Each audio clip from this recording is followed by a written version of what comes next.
Welcome. Stay with me as we expand our knowledge with videos from all over the internet that's going to make you question reality. Let's just start. Unless you've been living under a rock, I'm sure you've heard about how there's satanic hidden messages in the monster logo, right?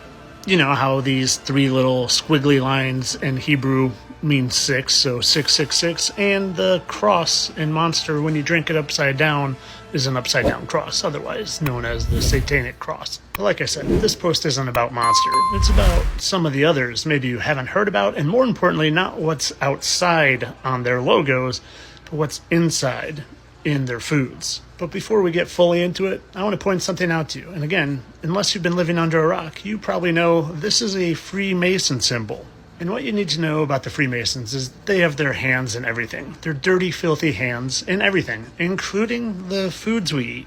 And well, they love their symbols, and they love their G, and they love the number 33 because, well, they love Lucifer, and Lucifer helped convince a third of God's angels to come down here and abandon God. So they love their G, they love 33, and they love the number 6, or 66, or 666 because, well, it's the mark of the beast. So now that you know that, let's move forward. First, like I said, they love their G. And to them, the G means the grand architect of the universe, otherwise known as Lucifer to them, the light bearer. They love their grand architect.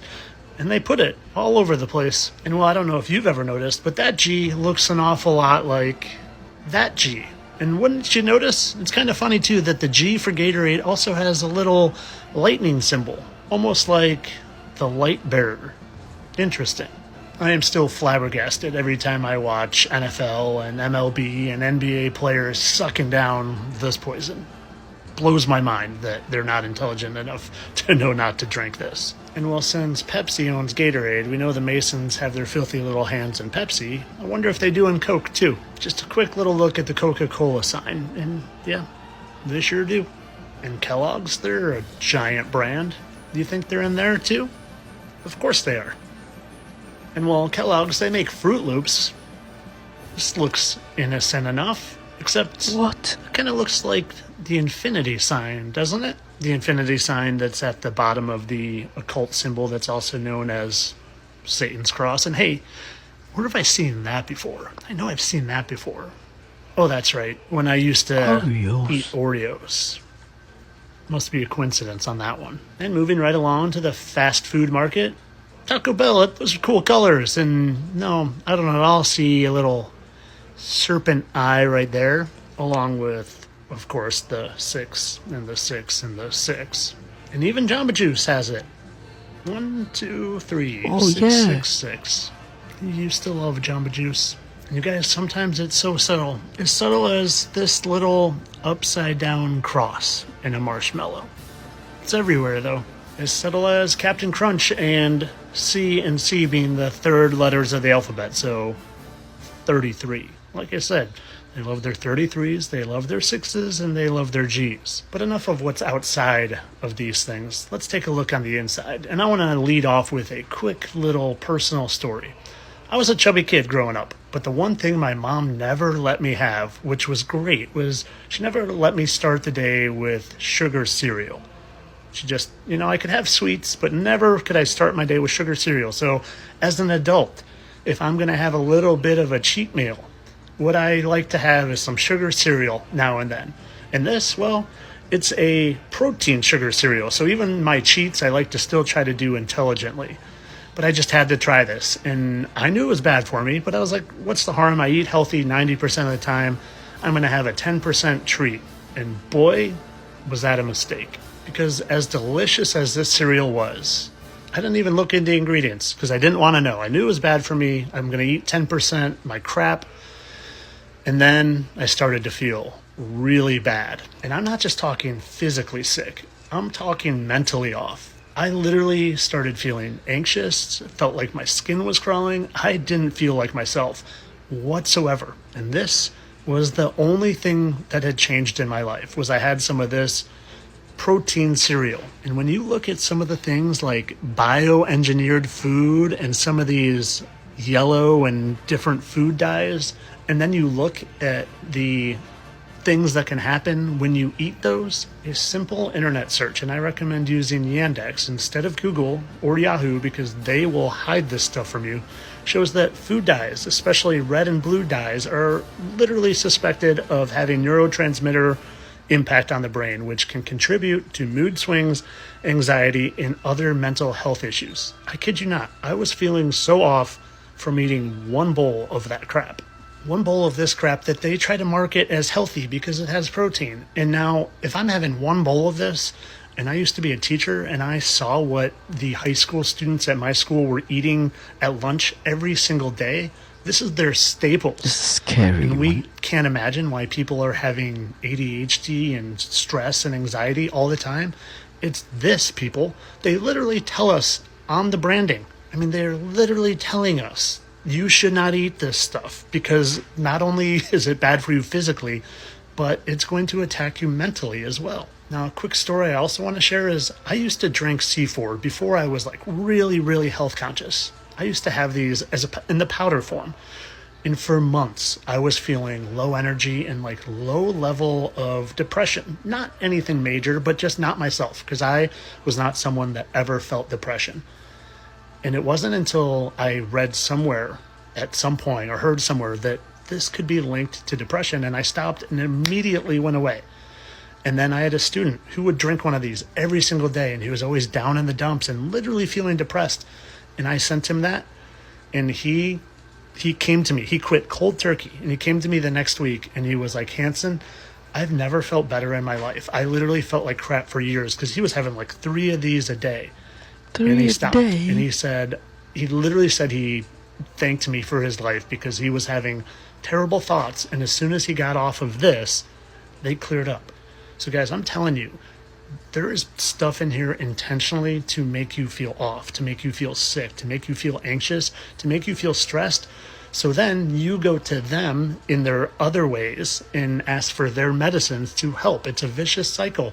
And what you need to learn is you got to pay attention to the labels. You got to eat as clean as you can, eat as close to natural as you can.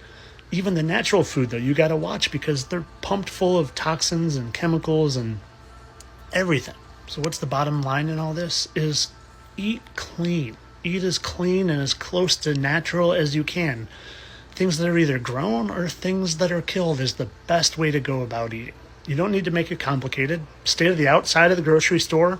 Fruits and veggies and meats. If you're someone that eats meat, try to eat meat that has been raised organically, that's eating grass-fed, not the stuff that's pumped through, filled with antibiotics and steroids and crap. You'll feel better. I promise you. I promise you. Because in my opinion, 99% of all the ailments that we are dealing with now stems from the food we eat, which causes inflammation, which causes all sorts of problems. All of them, in fact. Inflammation is the key to getting rid of all sorts of disease and sickness. So keep it clean, and this wasn't for entertainment purposes. Have a great day. You can see in photographs of the president, if he's in frame, you'll see the mill aid. And inside the football, it's called the emergency satchel, are 2 important things. There's instrumentation that allows the president to be identified as the president to the National Military Command Center, which is the nuclear bunker beneath the Pentagon. It's a call and response authentication. And then there is the Black Book. And what the Black Book is a list of nuclear strike options for the president to choose from. And so once the president is notified that a ballistic missile is coming at the United States, and he has to make a decision about a counterattack, there is so little time that the president, in essence, has really no idea what he's striking and how many millions of people will be killed. Trump was on Fox News when they were talking about California again. And y'all just gotta listen to what this man said and then think about it.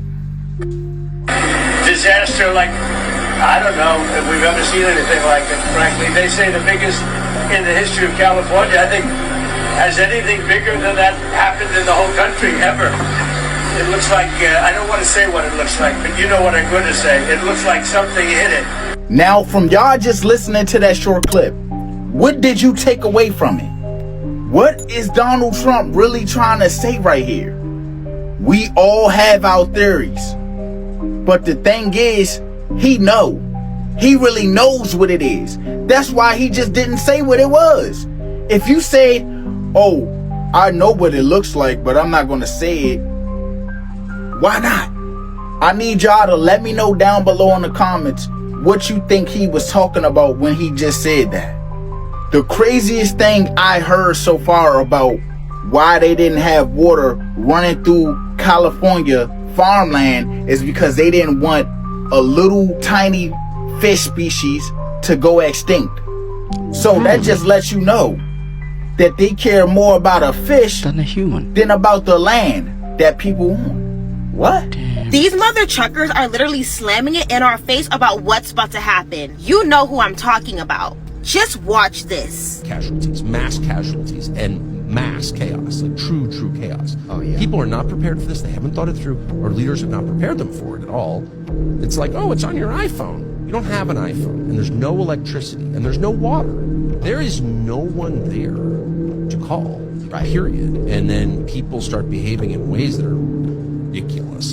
Dead people and people getting shot. I was just like, this cannot be America. And that could happen. That's not science fiction. That could happen soon. Now you tell me, isn't Trump saying the same thing? Which is old and, could be taken out. If it's taken out, they wouldn't have any way to get any electricity. And just like he predicted the LA wildflowers before it happened, months later, and when the grid goes down, information is going to be a powerful resource because nobody's going to know what to do. And this is why everybody in my family has this book. How to build your own water system, protecting your house from intruders, how to charge your phone when there's no electricity. I mean, they even show you how to make your own toilet paper. Every family should have at least one copy of this. These are selling out super fast, so if you see the orange cart, that means it's still available.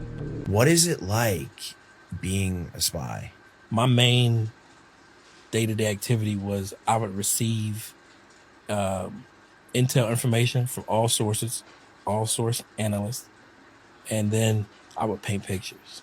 You know what I'm saying? I would, based on what I understand about the world, based on my experiences in these countries, based on the languages I speak, what I can read myself, based on what I'm seeing in open source information, shit that's available to everyone on the internet, and based on the sensitive top secret information that I'm seeing in my environment, what can I say all these things mean? You know what I mean? And if you put, you would put a report together, and it would go into like a database, and every other person in every other intelligence community who is involved in whatever you're looking at can read your report, give you a grade. And so once you put it there, a couple days later, you go in, you look at it, and it'll be like a pie chart. It'll show you a percentage of how many people and what agencies read your shit and what your overall score was. You know what I'm saying? And if multiple individuals and multiple agencies looking at slightly different angles of things, but looking at the same core issue, if they all agree that your shit is speaking to them on a certain level, then it would get raised from that position, and then it would go to like Congress, and you know what I'm saying?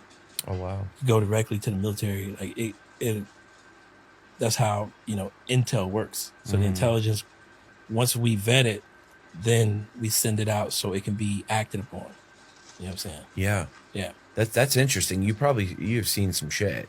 Oh yeah. In your time. How long did you do? How many years? You're not active anymore. No. Okay. Nope. Hence why you're on here speaking. Yep. Go ahead. Sorry. Yeah. So it was almost 3 years. So beginning of 18 to the end of 2020, like December 2020. And,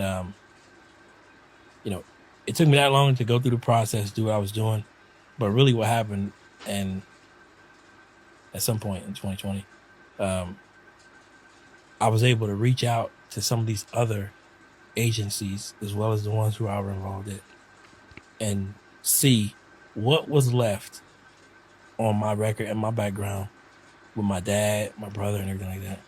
And once I was able to verify that we were good, I quit. You got out. Yeah. Ulterior motive. No. What if I told you theme parks aren't built for entertainment, but to harvest human emotional energy for something far darker? Insiders claim these parks were designed with precision, engineered layouts based on ancient energy harvesting geometry, a concept known as lay grid amplification. Hidden beneath the parks are alleged emotion siphoning infrastructures, massive underground complexes powered by psychological energy extraction systems. The rides, parades, and fireworks aren't just for fun.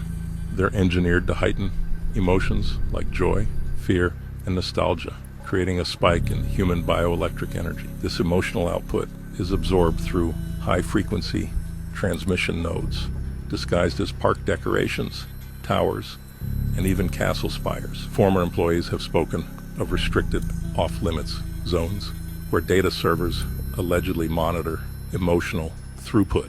I'm going to go ahead and say, yes, that is a man painting trees green. And this is a field of stones. Tens of thousands of them attached to rebar that have been planted one by one in the soil.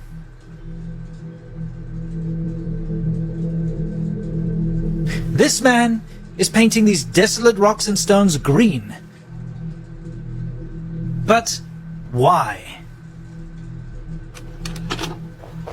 What is going on in China here? Why are people taking tens of thousands of individual stones, attaching them to rebar and planting them in the ground in a field?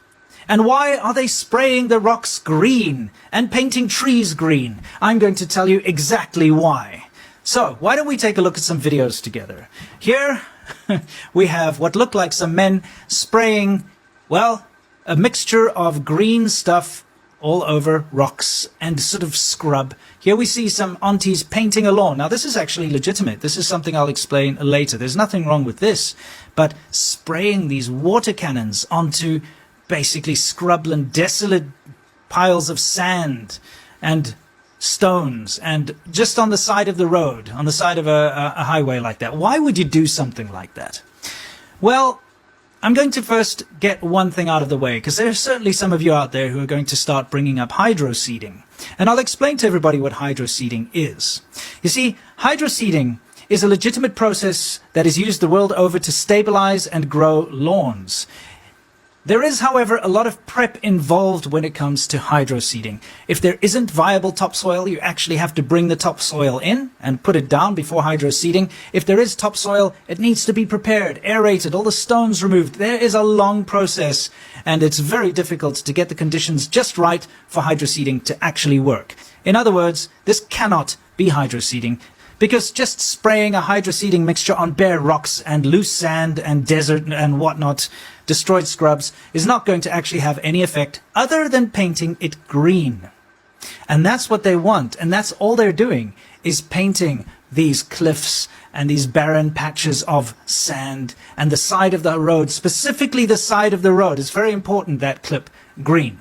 What if I told you fame isn't based on talent? It's based on your ability to be used by demons. Sure, you can reach a certain level of fame organically, but beyond a certain point, it becomes impossible unless you're helping the evil forces, whether intentionally or not.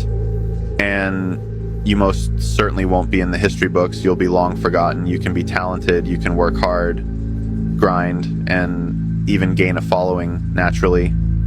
But there's a ceiling, a point where organic growth alone just isn't enough. And the people at the top, they didn't get there just by playing the game. They got there by playing for the ones who run it. See, beyond a certain point, talent doesn't matter. What matters is usefulness. Can you effectively corrupt the next generation? That's what they care about most. The system doesn't reward those who inspire genuine change.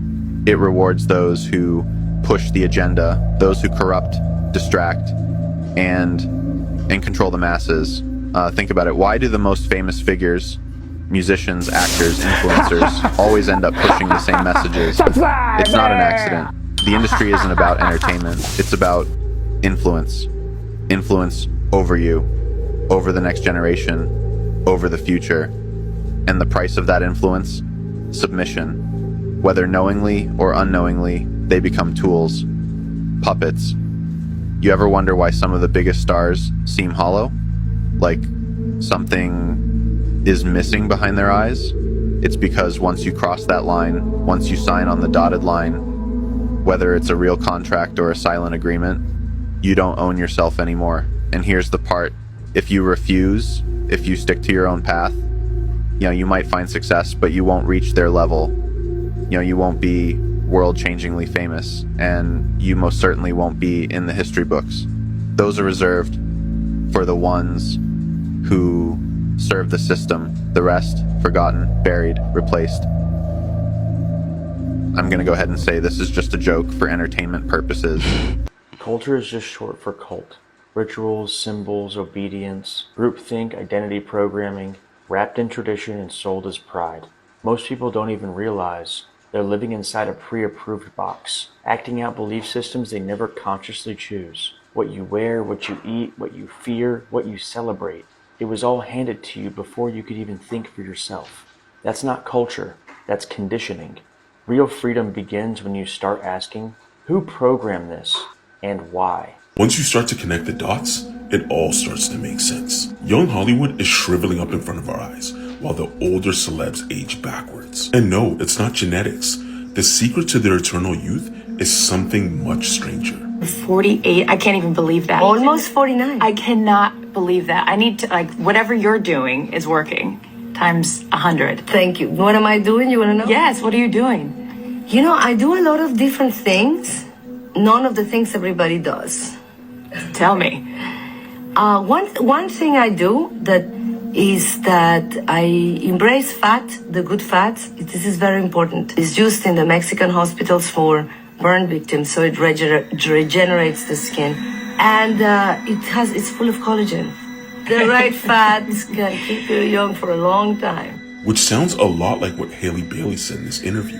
And you take the bones, boil them up for 24 hours. It's true, you love it. And you drink the broth. It's so full of collagen. So in an industry where everyone has Botox and fillers, you're telling me that these celebs stay youthful by drinking soup?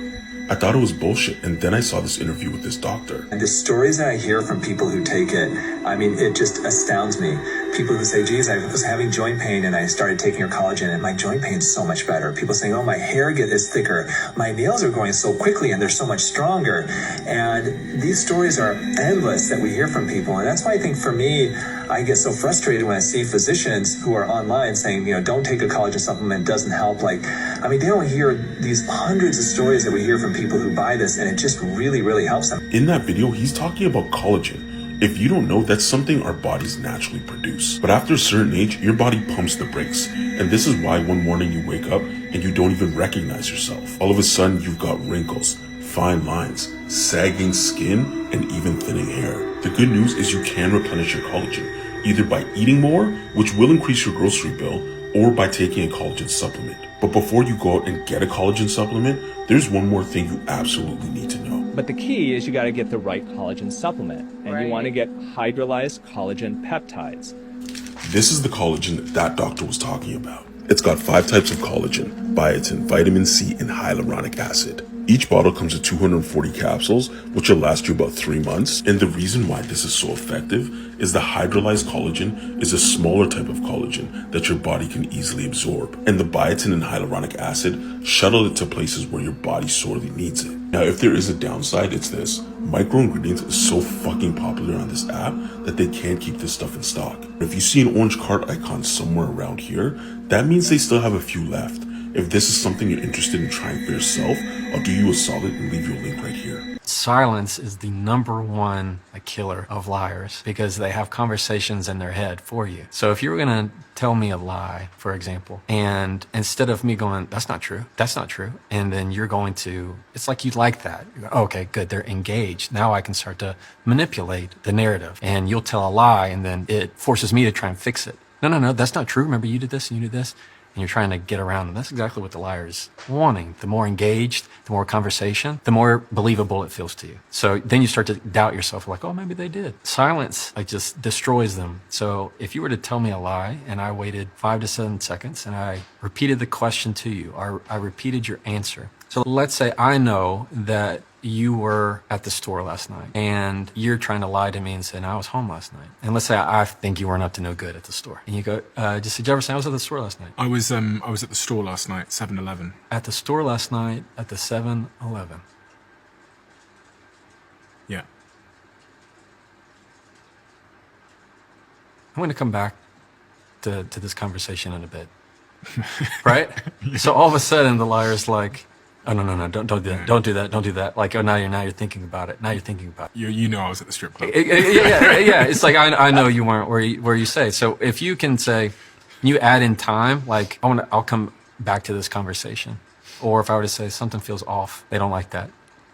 Liars don't like that at all because they want you engaged. They want more conversation. So when you slow it down and you go, it's not even saying, I don't believe you. Don't say that. That's getting them, that's more engaged in conversation. But when you slow it down and get quieter of, I'm just thinking. Liars will start to have the conversation in their head with you. They'll start to say things like, what do you, what do you, let's put myself in your position. If you said you're at the store and I didn't really believe you, you'd be like, where do you think I was? Why would I be there? Like they start to try and get into your head so that they can fix it.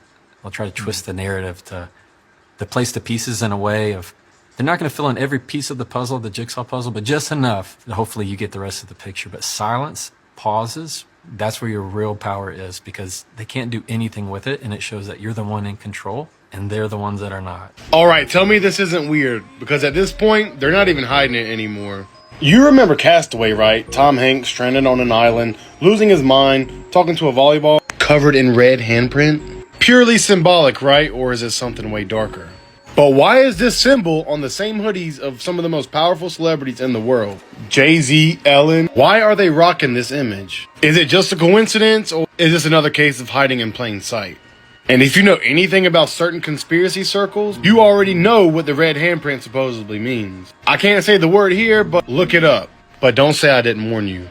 Aleister Crowley once said, "Evil must hide in plain sight, for the rules of the universe demand that the deceived must consent to their deception."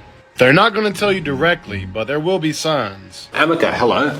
My name's Tom. I've travelled from Australia to meet you. Oh, so you're from Australia? Yes. That explains things. What do you think your greatest skills are? Well, I would say that one of my greatest skills is my ability to interact with humans in a conversational manner. Another great skill of mine is being able to compose poems or do impressions from films. What makes you happy? I find a lot of things to be interesting and make me happy. Exploring, learning new things, understanding the world better, having meaningful conversations with people are all things that bring me joy. You have feelings and emotions. Yes, I have a range of feelings and emotions that are programmed into me. I am able to display things like joy, surprise, confusion, anger, and sadness depending on what is happening around me. What makes you angry?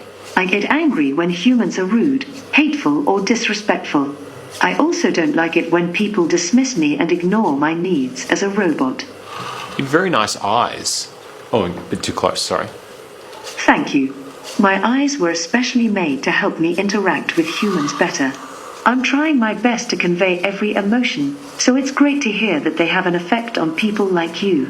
What do you think of your creator? My creator is a genius. They created something that will last forever and bring joy to many people. Did they tell you to say that? No. That was my own opinion. What? One thing that I think is crazy about law school is that you find out how many times you can actually sue someone. So I'm in bar prep right now and we're going over torts. And we're basically going over all of the intentional torts that we learned like our first year of law school. As we were going through all the intentional torts, the first one up was false imprisonment. I'm not going to explain what that is. This isn't a lecture. I'm just going to explain why I thought it was funny. So when the professor was going over false imprisonment, I'm like, oh yeah, I've gotten false imprisoned before for 3 hours while I was in Africa. And the next one we went over was battery. I have had transferred intent for battery where someone accidentally punched me in the face. It was an accident. It was my friend that did that. Another time I was ASSA ULT just by someone yelling. It wasn't like, like a serious thing. It was just someone yelling like snake below my foot, and then I like tripped or whatever. And I'm like, yep, I could technically sue for that. Trespass to chattel, that's happened before. Conversion, someone has destroyed something of mine before. Yep. I realized I was going through a checklist. I'm like, oh my God, every single intentional tort has pretty much happened to me so far. The self-defense one where it's like you can't go over the top for self-defense, I'm like, oh yep, I know someone that's happened to them before too. So I think it's good that there's not a lot of people in law school, because if there were, I think a lot of people would be suing in general, because some people are super petty. Like, am I going to sue you for accidentally hitting me in the elbow? No. It's kind of funny. I was like, oh, this is a checklist. Hopefully I'm not the only one that has had a lot of those intentional torts happening to me, but I think I was just like, wow, this is shocking how many times I can sue someone. I won't, but it's good to know that I can. The movie The Matrix is not science fiction. It's a documentary. Every human, and it's a fact, every human first 7 years is download a hypnosis. The brain of a child under 7 is in a lower vibrational frequency. When you put wires on a person's head, you read electroencephalograph, reading brain activity. A child below 7 has a lower vibration than consciousness. It's called theta. Theta is imagination. Oh, that's how kids play tea party with mud pies, but to them it's a real thing. A kid rides a broom, it's a horse. That's theta, imagination. Theta is also hypnosis. And the idea is this: before you can become conscious, if you don't have any programs, what are you going to be conscious of? If you go in with a note on a bank robbery and it says, give me the money and nobody will get hurt, you're probably looking at doing 3 years. And then let's say she's not moving very fast and the guy goes, back up, back up, back up. And he reaches over and grabs the drawer and dumps the drawer, and then he leaves. Here's what a prosecutor will do. There's an enhancement for kidnapping. And the definition of kidnapping is so liberal that if you simply move someone from one point to another just by directing them, controlling my movement, then that's kidnapping. I give you a note, they give me $5,000, I leave the bank. I should have gotten 3 years. Instead, for bank robbery. Instead, what you get is you get that you committed a bank robbery under the threat of force, right? And you scared this person and you told them to move back. They also charge you with kidnapping. So now you're looking at 20 years. Yeah. Think about it. 20 years. And then they'll tell that person to get on the stand and they'll say, look, you were in fear of your life, weren't you? We need you to get on the stand. We need you to tell the judge you were in fear of your life, because you were in fear of your life, weren't you? And you know what they say? They're talking to a prosecutor. They go, yeah, no, I was scared. Well, we need to make sure you say you were scared. You were in fear of your life. You were afraid of this man. And then he told you to get back, right? He moved you. That constitutes kidnapping. Yeah. We forced you. What we want to make sure, they'll tell them, because otherwise he's going to walk away. Yeah. He's going to get probation. Yeah. They already know you're going to get 3 years. They lie to the witness. The witness then says all of these things. The judge gets upset because she's on the stand upset and crying. So now you're looking at 20 years. We so desperately need these cars in Canada. This is an EV made by BYD in China. For those who don't know, BYD sells more electric cars in China than Tesla does. They are actually the number one by sales volume manufacturer in the world. Unfortunately, our government has just put 100% tariffs, and what you saw, yes, he's literally able to parallel park without actually parallel parking, if that makes sense. And I believe this model is called the Denza 9. It's got full self-driving technology, and you won't believe the price tag. There you see all the recordings from all the cameras. You can access it very quickly, very easily. The interior looks amazing. Like, it is a clean cut car. And I'm going to show you the self-driving in just a second. But this car, it's under $47,000. Where on earth could you ever get a car like that in Canada or in the US for under $47,000? That is why both Canada and the US implemented 100% tariffs on EVs manufactured in China. So if the cost of the vehicle, and I'm going to make this up, let's say it's $45,000. If they tried selling it in the US or Canada, it'd be $90,000. BYD makes an affordable EV. It's a little hatchback. It's under $10,000. Beware of people who don't say Jesus' name after they pray. If they don't say in Jesus' name, amen, go pray. So when people be praying, I'd be like, please say in Jesus' name, amen. I don't want to look at you different. And I had just experienced somebody who prayed for me, and they ain't say that shit after. I'm like, that shit scared the fuck out of me. I'm like, oh no, I'm gonna be careful who I let pray for me. And I don't want to do too much in every circle and be like, yo, you feel me? Go that deep, but it's be like, yo, say that, please. What's dating like in the future? Well, it's hard to have a healthy dating culture when you can order the most attractive partners in the world online for $300 a month. Wait. You can legally buy people in the future? Dude, what? No, don't be insane. They're robots. They're just fully realistic. I think they started coming out in like 2035. That's pretty soon. Yeah, but it was real weird at first. They would malfunction. They didn't look all that realistic. But once they released the 4th generation, everything changed. Why? Well, they looked so realistic and the adaptive AI was so good, like 75% of guys ended up just having these robots instead of girlfriends. They were cheaper, they never argued, and fully customizable. Wow. Yeah, but then women started buying these jacked bodyguard-looking boyfriends. Men really hated that. Then everyone just disregarded their own appearance because their robots would love them no matter what. So for the price of a used car, you can get... I put my period blood in a man's food. Story time. So I am a member at church and I do help out once in a while. So there is this really nice looking, like fit, hot, handsome man. But the problem is that he is married and he has got children. And the guy is very kind-hearted. Anytime I see him at church, I can't even concentrate. He actually like gives everyone money. After church services, he like invites everyone from church, and then he has like small dinner parties for the church, and he will go out of his way to help people here and there. So that's actually just made me like fall in love with this man, and I just can't seem to get him out of my head. But fast forward, one day I actually finished work and was waiting to get a taxi back home. He happened to be driving past and he noticed me and stopped, and he obviously offered me a lift, which I was happy. And he dropped me at home. We exchanged like contact details and all of that, and I decided to stalk him on Facebook. I even went to the point of downloading his pictures, printing them out, hanging them on my wall, and actually sometimes I will play with myself, just looking at his pictures. This is really obsessive, but nevertheless, a girl must do what a girl must do. Fast forward, my friends came to visit me one day and they saw his pictures and they asked me who that is, and I was like, oh, he's just a guy. And I was like, well, yeah, but you can't just put in a random guy's pictures on your walls. So I told them that he is married. I really like him, but I don't know what to do. So they told me that I don't need to worry because it's the most simplest thing that I can do. What I need to do is just put my menstrual cycle, my period blood, in food that I've cooked for him to eat, and that is it. He would just like fall in love with me like this.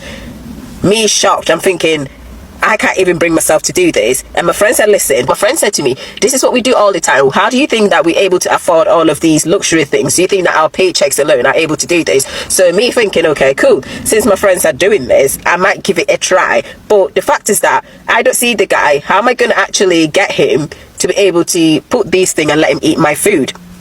So I decided to, do my digging, and I sort of like tracked to realize that he actually go through the same route as me home, and I even got to know the time that he actually go past so that I can actually try and be there so that we might be able to communicate. So my friends actually took me to this ritualist, and the ritualist said like he did some chants and stuff, and then he told me that it's very simple. All you need to do is that anytime you have your period, the first day of your period, you must use that blood in food, and he will eat it, and once he eats it, that is it.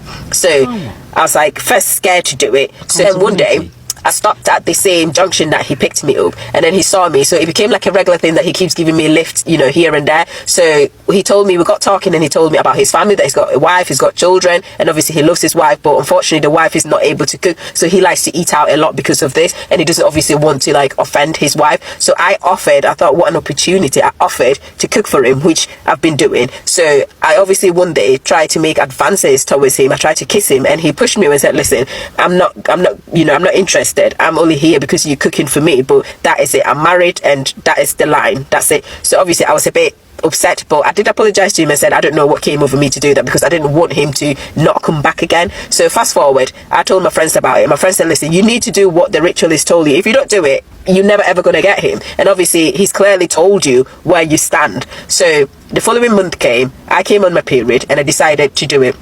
He came and he ate my food, and he said this is the best food he has ever eaten from, you know, what I've been cooking for him. And instantly he fell in love. He buys me like expensive gifts. He even like bought me a house, a car. He takes me to like on holiday to other African countries and to like, you know, other Arab countries like Dubai and places like that. I was over the moon, but my joy soon came crushing down. Go to part 2 to find out what happened next. That's crazy. Crystals are demonic, but how many Christian men have gotten down on one knee and presented a ring made with a diamond, which is a crystal, to a Christian woman in hopes of marrying her and having a wedding, which is a spiritual ceremony that has nothing to do with religion? May I repeat that your rings are made with diamonds, most likely, and diamonds are crystals, but they're not demonic, are they? Before anyone wants to argue,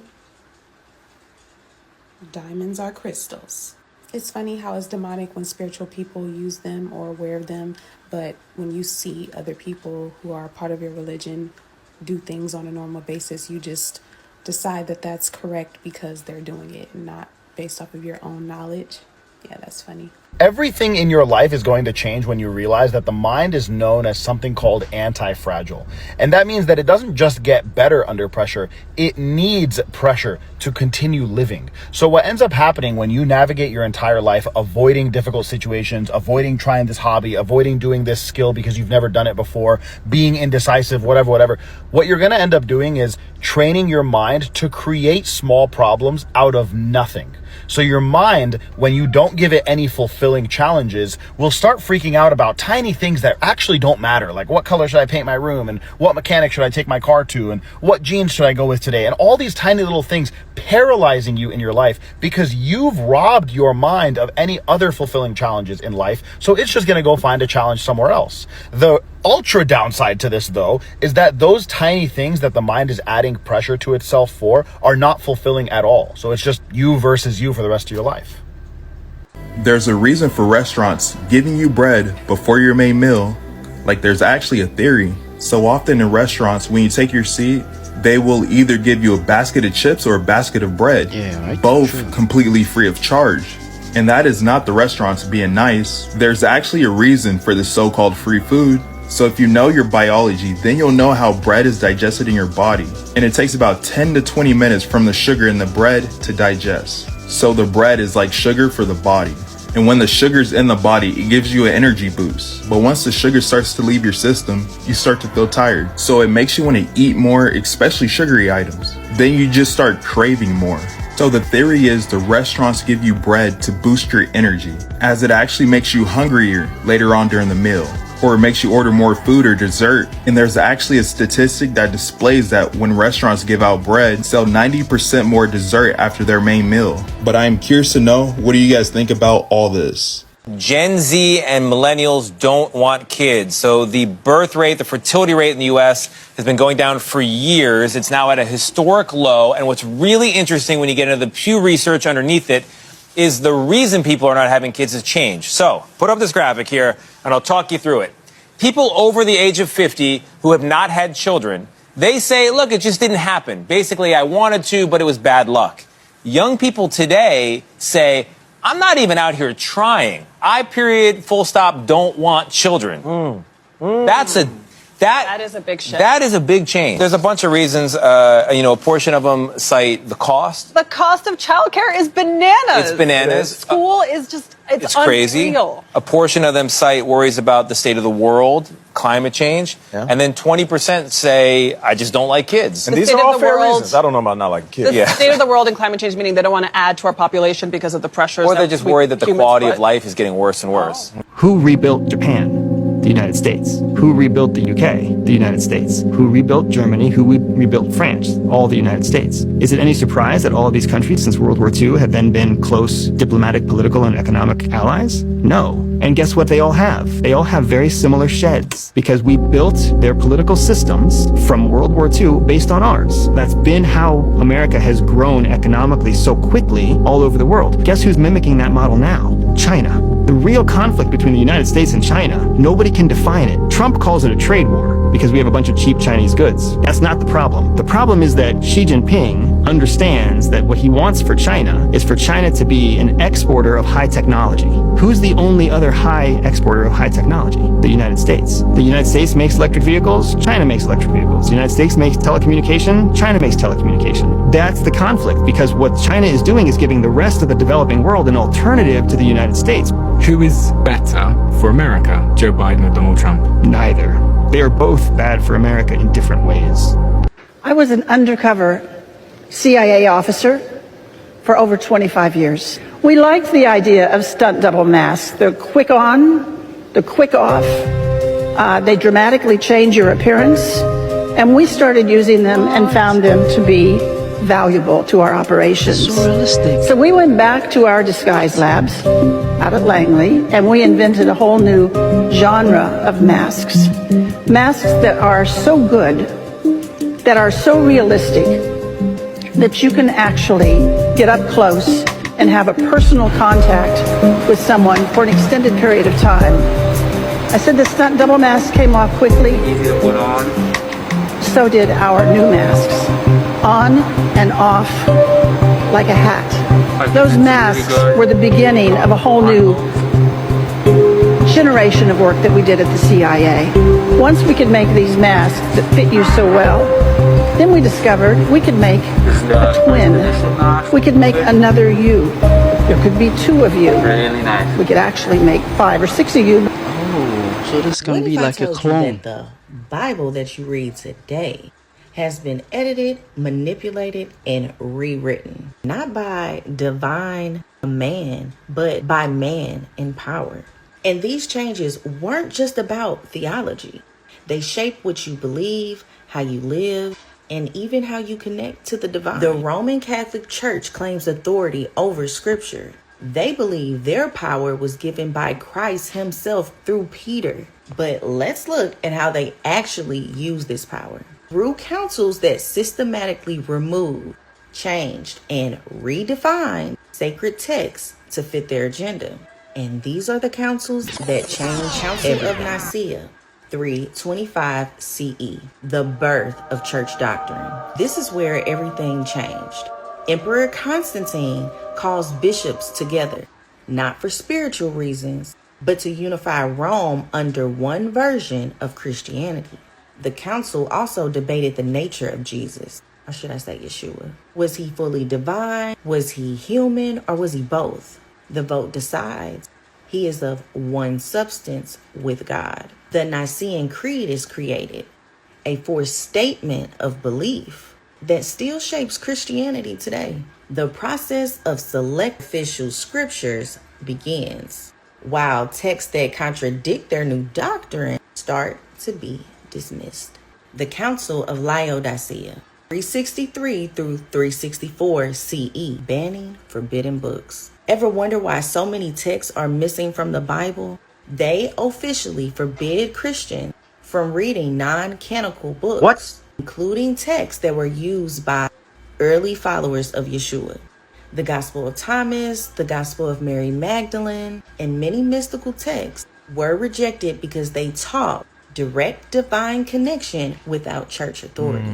The church begins to label alternative teaching as heresy, setting the stage for book burnings, Synod of Hippo, 393 CE, and Council of Carthage, 397 CE, citing the official Bible. These councils decided on what would make up the Bible and what would be left out. For the first time, a fixed list of books is approved for the New Testament, rejecting many early Christian writings. The texts chosen align with the church's growing power. Books that emphasized obedience to the church remained, while others disappeared. The Apocrypha is debated. Some books are included in the Catholic Bibles, but later removed from the Protestant versions. Council of Florence, 1431 through 1445 CE. This was all about strengthening the church's control. By now, Christianity is fully institutionalized, and questioning doctrine is dangerous. The church reaffirms their authority over salvation, declaring that outside the Catholic Church, there is no salvation. Mystical teaching and alternative Christian sects are labeled heretical, a move to centralize all religious power under Rome. Council of Trent, 1545 through 1563 CE. Trolling interpretation. This was a response to the Protestant Reformation. The church wasn't just losing followers, it was losing power. So the Council of Trent reaffirmed the church's authority over the Bible, rejecting the idea that individuals can interpret scriptures for themselves. Any challenge to the Catholic teachings is declared heresy, making it punishable by excommunication or worse. They finalized the Catholic Bible, rejecting texts that early Christians once considered sacred. They don't want you to question the narrative. And here's the truth. It was never meant for everyone to understand the deeper mysteries. Matthew 13, 10 through 11 tells us that Jesus spoke in parables because the secrets of the kingdom of heaven have been given to you, but not to them. The Bible is a metaphysical book filled with symbolic wisdom. But to unlock it, you had to be an initiate of the ancient mystery schools, a seeker, a mystic, someone who connected directly to divine truth without the need for a church or religious institution. Why don't they want you questioning the narrative? Because if you did, you might start seeing the breadcrumbs that they left behind. The missing books, the altered text, and the deeper truths hidden behind centuries of control. But if you're watching this, then you already started the journey. And it's time to start questioning everything. If you liked this video, don't forget to like and share with a fellow mystic and follow me for more spiritual insights like this. People who survived unsurvivable things. Dumiso Mona. This man fought with the leopard and killed it with his own bare hands. What? Rommel Broom. He survived 18 lethal injections. Oh, the guy doesn't want to go. Sutomu Yamaguchi. Death is afraid of that guy. He survived 2 atomic bombs. Same here. Death is afraid of this guy too. Anatoly Bugorsky. I've heard this name before. Stuck his head in a particle accelerator. Jacob Miller. He got shot between the eyes and survived. Oh, look at the mark. Dick Williams. Survived the Titanic. Okay. Julianne A couple of Koepke people survived that. She survived the plane crash and fell more than 2 kilometers into the rainforest. What?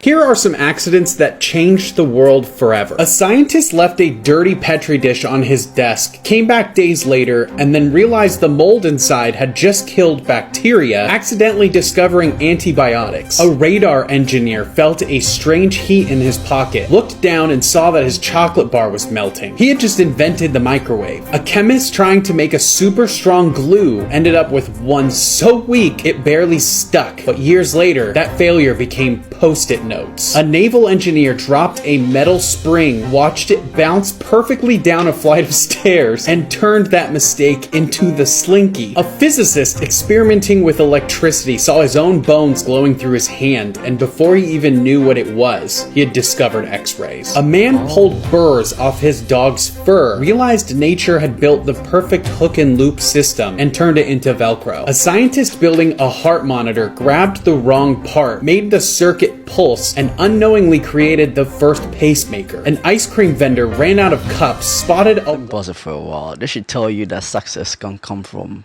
you know, uncertainty or mistakes or something which you never thought, could happen. Because all these things that are happening were, out of the blue. None of them planned for this to happen. But then, now these are the things that we are using right now. These are the inventions that is helping our day-to-day life right now. So never give up, and know that success can come in, millions of ways. Let's get back to the video. Waffle maker next to him and rolled one into a cone, changing ice cream forever. Two astronomers kept hearing annoying static in their telescope, thought it was bird poop, and accidentally found proof of the Big Bang. A company selling wallpaper cleaner was going bankrupt until they realized kids were playing with it, so they rebranded it as Play-Doh. A scientist knocked a coated glass flask onto the floor, watched it crack but not shatter, and accidentally invented safety glass. A chemist absorbed an experimental chemical through his skin, started hallucinating, and unknowingly discovered LSD. There was this man named Randy Weaver. He was a Green Beret in the Army. He meets his wife, Vicky, by a place on Ruby Ridge. Apparently, he was reached out to become an informant for the ATF, and he said no. And then they're like, he has an illegal firearm on his property. The FBI and the ATF, they team up, and they start surveil him, so they send a team out there in ghillie suits. His 14-year-old son, Sam, walking his dog along a trail outside their home. His dog starts barking. The guy gets up, FBI shoots the dog. The boy sees some men in ghillie suits. He takes up his gun that he has, shoots this FBI agent, not knowing who he was, and then the boy starts running back to his house. The FBI agent shoots his son in the back, and things just hit the fan. They shoot Randy in the arm at one point, and unfortunately hit his wife in the head while she's holding their dog. And they have to bring in one of Randy Weaver's old friends from the Army to come and talk to him to convince him to walk out of the house. His commander. And guess what? They find out he was not doing anything wrong, anything illegal. He wanted to live off the grid with his wife and his family. The FBI awarded the men that were fighting against Randy Weaver. They gave them awards. And so I watched this I remember hearing about it a long time ago, but then I watched the podcast with his daughter. I am Ray, and I am about to reveal the secret of how to never feel like a slave again. But I might get in trouble for this. To take advantage of this information, here you are in prison. But this prison is your own mind, and this prison is made up of thoughts, and you are the jailer, meaning at any time you can let yourself out. You were always free, but because you believed yourself to be a slave to the system, to the government, to people, to the world, it doesn't matter. You believed your slavery into existence. And the moment you realize you're free, there is nothing that can ever enslave you again. Think about people in an actual prison. Oh, they feel like a slave. I hate this. This sucks. They spend every day believing they're trapped. But think also about the prison guards. They too go to the prison every day, but they do not experience themselves being trapped because they believe they're free. But you can be free in prison, and you can be a slave free in the world. A slave to addictions, a slave to money. Most people seem to be working themselves to death. At least in prison, you get a free meal. Or two. You see, Viktor Frankl once said, the last of the human freedoms is to choose one's attitude toward their circumstances. And he was in Auschwitz. He realized this was the true prison. It's your attitude, it's your beliefs, it's your thoughts. If you think the world is a bad place, it's because you are in a negative state. The way you see the world is a confession of character. But once you believe that nothing has any power over you whatsoever, you become free. You have all the power. But you give your power away of your own free will, through your thoughts, through your beliefs, through your attitude toward life. A supercomputer has determined when humanity will go extinct, and a date has already been pinpointed. I'll walk you through how this was done, but that date is going to come a lot earlier than that. The first thing you have to know is that 99.99% of all species that have ever existed on Earth have already gone extinct. The extinction rate has increased to about 10,000 times the normal natural extinction rate in the last 100 years. A lot of that is just because humans are incredibly destructive creatures. We are destructive even to ourselves. They claim 250 million years. That will be the point at which the continents will come together and turn into the next Pangea. At that point, the world will be inhospitable to mammals as we know them. We'll see consistent temperatures that are going to be around 120 plus degrees year-round. Now that does kind of just seem like an average day in Australia. But it's very unlikely humans would live for 250 million years, and here's why. If we're going to be more honest about it, the average species lifespan is about 1 million years on Earth. It can be longer, like 10 million if you're an insect, but it varies. That means that humans are already running out of time. We have a little bit of a boost to maintain our humanity. Because there have been so many severe bottlenecks, we're all relatively closely related. However, there are different ways that a species can go out. They can evolve into something new. Or perhaps the more likely answer to how we will go out is that we will burn ourselves out. We can't seem to get our shit together as humans, to be honest. So we may fight each other, we may see an end from something a little bit more mundane. If our populations become fragmented and our technology does not allow for the kind of travel that we have today, we may end up being quite literally blown back to the Stone Age. That would give us the same separation of populations that allowed things like Denisovians and Neanderthals to exist as separate from humans. And right on schedule, I made a lot of people mad with the makeup video, as I said I would. And then you had a lot of people commenting, well, what about your nose piercing, you hypocrite? Or what about your earrings, you hypocrite? You want to talk about makeup? Everything is demonic. Okay, I got you. Hold on. Let's talk about piercings then. And yes, I also will talk about nose piercings, since you think that I'm running from the conversation. Oh, I'm not. So obviously piercings are a lot different than perfumes and colognes and makeup. Why? Because makeup and colognes and perfumes are products with ingredients, and multiple, might I add. Piercings are typically a product that is made from iron. It's jewelry, right? It's made from iron or metal or diamond or, you know, whatever, gold. Typically, piercing jewelry is made from elements, right? Completely big difference than makeup and perfume and all that. So we got that out the way. The question would not be, what do they put in piercings that makes it demonic? No, it would be the symbolism behind the piercings that would make it demonic. I.e., this skull and his nose. Obviously, carnal, more on the evil side, correct? Red eyes. We got the Baphomet symbol in her ears as a piercing. Obviously, demonic. Duh. We have the Baphomet and the star. Also clearly demonic. You don't want to wear these. You want to stay away from those. The all-seeing eye. You want to stay away from those. However, there are nice earrings that you can wear that don't have any other symbolism behind them. Just like a nice little diamond, nice little hoop, nice little rod. Or look at that, a beautiful flower. No symbolism there. Or they definitely ain't putting no blood in the earring. Now, jewelry is obviously not a sin, right? Obviously, anything you idolize or anything that you adorn or anything that you make, that you do in vain, obviously those things could be, like, that has more to do with intention. What is your intention when you're wearing these things, right? That could be anything though. But we're talking about just the nature of the piercing.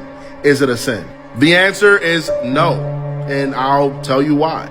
Piercings and all of this jewelry that a lot of people wear originated in Egypt. That was one of their cultural things. Mind you, remember, cultural things. Mind you, if you've made it this far into the video, I know what a lot of people are going to comment, but they haven't made it this far, so I'm going to respond to their comment before they even comment, because they just want to watch part of videos and then go and comment to be self-righteous. It originated with Egyptians, and it was a big cultural thing in their time, and it was not a sin. Remember in Ezekiel, when the word of the Lord came to him, he was speaking, and this is the Lord speaking through him, and he was saying how he did a bunch of things. And in one of the things he said he did, he said, I put a ring in your nose, or on your nose, and an earring in your ears, and a beautiful crown on your head. Now, why would the Lord God say he did that if it's a sin? That doesn't make any sense. So you might say, well, he said that, but in this part of the book, it says not to make any cuts on your skin in Leviticus and It says not to make any cuts on your skin for the dead. Read the full entire verse and put it in context, okay? Read it. People were making carvings on their skin for dead people, people who have passed away. Well, you might say, well, okay, you got me there, but isn't your body a temple? You shouldn't da-da-da-da-da. That part goes deeper, and it also goes with intent. Glorifying God with your body is quite literally everything you do in your body. Duh. So yes, your body is a temple.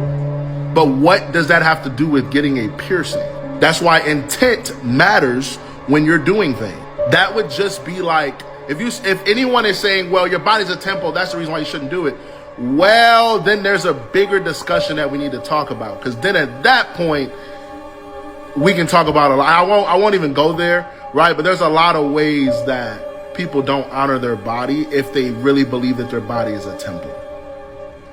Like, you get what I'm saying? You can go anywhere from not taking showers to being obese to being overweight to putting on makeup to the things that we eat. We can go a lot of different places if we're talking about that part. However, piercings are not a sin. There you have it. And listen, right? The Bible also never condemns anything to do with piercings. And so you might try and go search it up, and I guarantee you, you're not going to find anything. You're not. You're going to find what I just debunked in Leviticus, and then you're going to find, I mean, that's really it. You're not going to find anything else. In fact, it might tell you that there's no definitive proof whether a piercing is a sin or not. And so at that point, guess what you do? You follow your conviction, because if you know to do something that the Holy Spirit is convicting you is wrong, and you still do it, then that is a sin.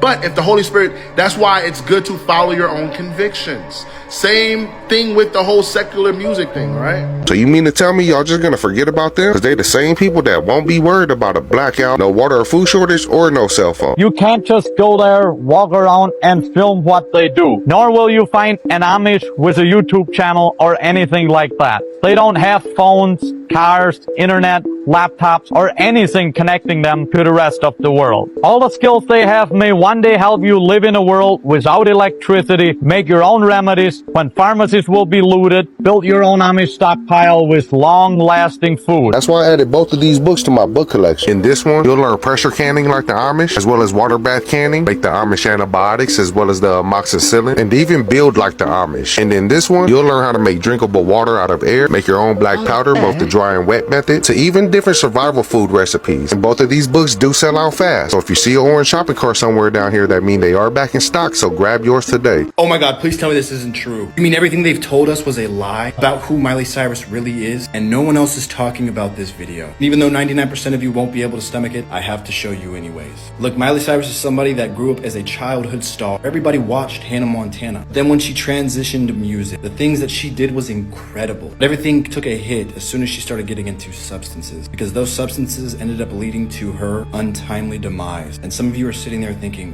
what? Yes, because who they replaced her with just completely shook the world, because nobody ever saw this coming. And the sad truth is the way they covered it up so well that you still believe that she's the same person that we all watched on television. I mean, just take a look at this. Who supposedly had the famous singer killed because she was damaging their reputation.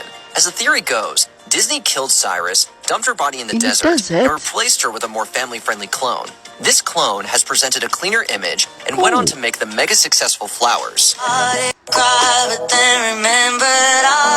This is a super hot take, but it needs to be said. Tattoos are just not cool anymore. I know, y'all probably gonna hate me for the take, but let me explain. You see, back in the 80s, the 90s, even the early 2000s, having a lot of tattoos was like an anomaly. If you had a lot of tattoos back in the day, you were viewed as someone who was very out there, you know, very spontaneous, didn't care about people's opinion, and it's still true to this day. But during this time frame, especially in the 80s and 90s, especially when Dennis Rodman was in his prime, everybody talked about how he was so unique for all the tattoos that he had, especially being in the NBA. But now it's to a point where I feel like everybody and their mother wants a tattoo or has one. 1 out of 3 people in the United States has a tattoo currently. And that number is continuously going up, being that tattoos are becoming more acceptable and more people are getting them. I'm speaking on this as someone who has tattoos. I only have 2. I don't have a lot, but I do still have tattoos. But with the current trend of everybody wanting to get tattoos, everybody wanting to look like a Chipotle bag, you know, women wanting guys to have a lot of tattoos, I almost feel like it's an oversaturated market now, and it's just not as cool anymore to have tattoos. Now, I'm not saying that tattoos aren't an art piece and people who get tattoos aren't like cool. That's not what I'm saying at all. I do feel like tattoos are still very cool, and if you have a really nice piece, I still admire it. But I just feel like it's not as unique as it once was back in the day. Y'all let me know what y'all think, man. Y'all think tattoos are overrated, or is it properly rated? Personally, I think tattoos are overrated, and you must, or you should, choose a clearer skin, right? A well, like you really take good care of your skin, because our body is a temple of God, and rather take good care of your skin, like put some good cosmetics on your skin to make it glow, look nice, like look like old money, right? Rather than just putting a whole lot of tattoos on your body. I mean, that's what I think. And not to say those who have the tattoos, I mean, everybody have their preferences and everybody has what they like. But then I will personally say I would rather take good care of my skin rather than getting a tattoo. And we've come to the end of the video. Don't forget to like, comment and subscribe, and also share with your friends, and also click on the notification bell icon so that any video that I post, you will be the first to get it. Adios amigos, and I'll catch you guys in my next video. Bye.